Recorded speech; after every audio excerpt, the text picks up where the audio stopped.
Hi everyone, my name is Serena. Welcome back to my channel.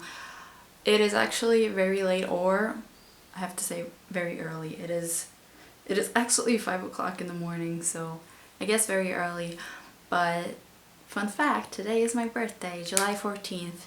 And speaking of late, this video is late because it's already half of, the middle of July, and I still haven't uploaded my June wrap-up. Two reasons why I haven't done that is because I haven't been feeling motivated to do so, to film this video, and second, this wrap-up sucks. I've actually read 3 books, continued and started other 2. I watched 1 TV show season, and I watched 1 movie and a half because the other one I DNF'd. I skimmed through it. We'll talk about it. I haven't read or watched much in June because, as you may know or not, I finished my university exams. I spent most of my time studying, and now I can read and watch whatever whenever I want, I guess. But yeah, let's begin. I have read, the first book that I read is God's Grave by Jay Kristoff. This is the second book in Nevernight trilogy. I really enjoyed the first one. I read it last year. The issue that I had was the writing, mostly because it's hard to get into, but once I got into it, I enjoyed it. I was confused with the footnotes and the back and forth with flashbacks. Especially in the beginning, I didn't know what was going on, and as Read with Cindy might say, Jay Kristoff really likes his writing, and you can tell. And so apart from that, I really enjoyed it. I love adult fantasy. There are a lot of, mature scenes and a lot of killings, especially in this one. The first book was set in a assassin school, which I do like. The second book was more like a gladiator Roman vibe, and I enjoyed that. A lot of new characters. The Romans, not a big fan, but they were a lot of cliffhangers at the end. One of them I knew was going to happen, if you know what I mean, but can't wait to know how it ends. 4 stars. The next book that I read is The Vile Village by Lemony Snicket. I'm reading this series one book a month with Kelsey from Bookishly Nerdy.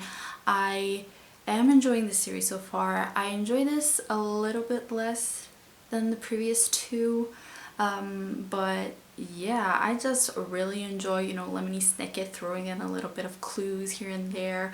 I'm curious to know what these clues are going to lead up to. But overall, the adults I always hate the adults in every book. In particular, there's always like that one character who is good, but doesn't really help, which annoys me. In this one, there was, I don't remember his name, Hector maybe? He reminded me so much of the other adults, good adults, in the 6th book. So they were like the same person. But yeah, overall, I'm curious to know what's coming next. I hate the adults. And yeah, 3.5, I guess. The last book that I fully finished is Carry On by Rainbow Rowell. This is inspired, I guess, by the fan fiction that the main character in Fangirl, also written by Rainbow Rowell, wrote. But this is Rainbow Rowell's take at the story. This has LGBTQ plus characters, characters in that community, so it was great for Pride Month. This is heavily inspired by Harry Potter. I think the character in Fangirl explicitly says that, but you can totally tell, completely tell. The only, I guess, the issue that I have with this book is that the main twist was kind of confusing, and it all happened quickly at the end. And then there was this vampire character which didn't have kind of, closure. I didn't know what happened to him, but there I do have Wayward Son, so we'll see if my questions are answered in that book. But overall it was good. I did enjoy this one. It's a 3.5 for me. The book that I continued is Little Fires Everywhere. I will finish this. I just wasn't in the mood, I guess. And the other book that I started, which I didn't finish, I think I'm halfway through, is White Fragility by Robin DiAngelo. I really wanted to participate in the Blackout buddy read in June, but as I said, I didn't have time. But I do want to read these books. I want to read this one and White Rage. Overall, I am enjoying this book. I think it's good so far. Some things are kind of obvious, but not for everyone, you know. A lot of white people need to acknowledge that they have privileges and white fragility and all that, and so far, so good. As for the TV show season, I have watched Fuller House. This is a spin-off of Full House, a show from the 90s that I watched like every night when I was a kid.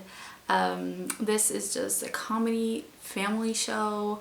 This was the last season. It is cute and nostalgic for me.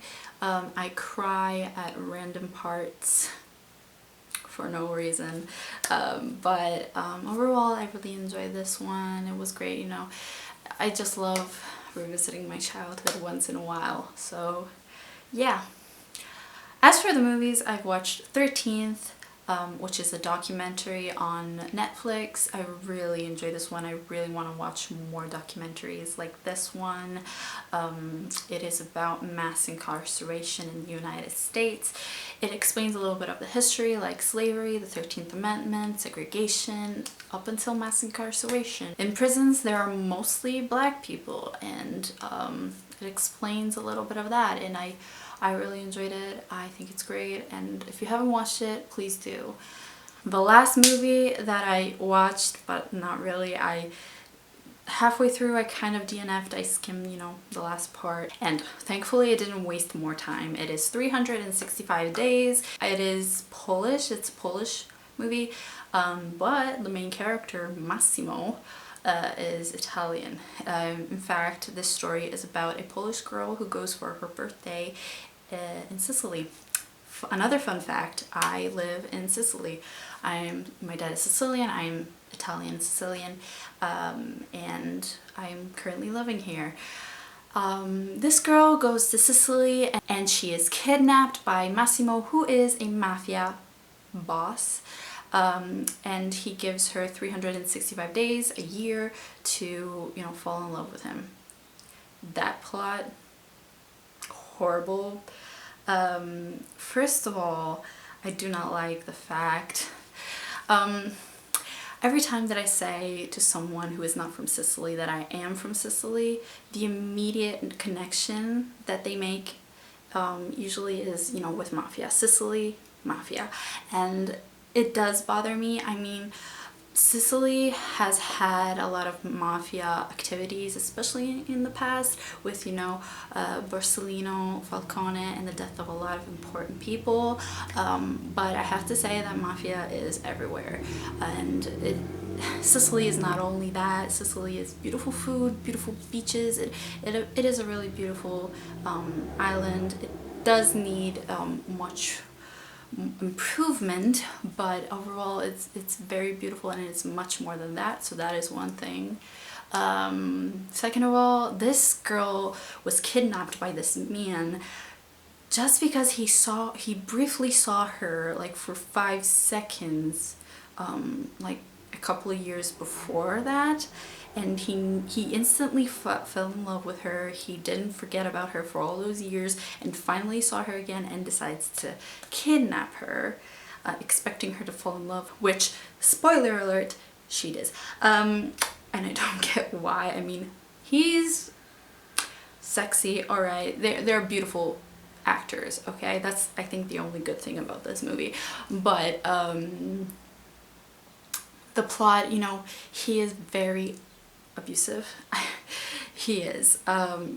Someone may argue, but There are a lot of red flags, and I don't get how, kind of like Stockholm syndrome, I guess. But anyway, bad acting, I have to say. I didn't like the acting, and overall there are adult scenes, warning ya, and I just didn't like it, so I did skim through it quickly, and that's it. I only watched this movie because it was recommended by Netflix. It was like the top 10, and I've been seeing this movie everywhere. Like, everybody is losing, I mean, this movie makes 50 Shades look better, and that's saying a lot.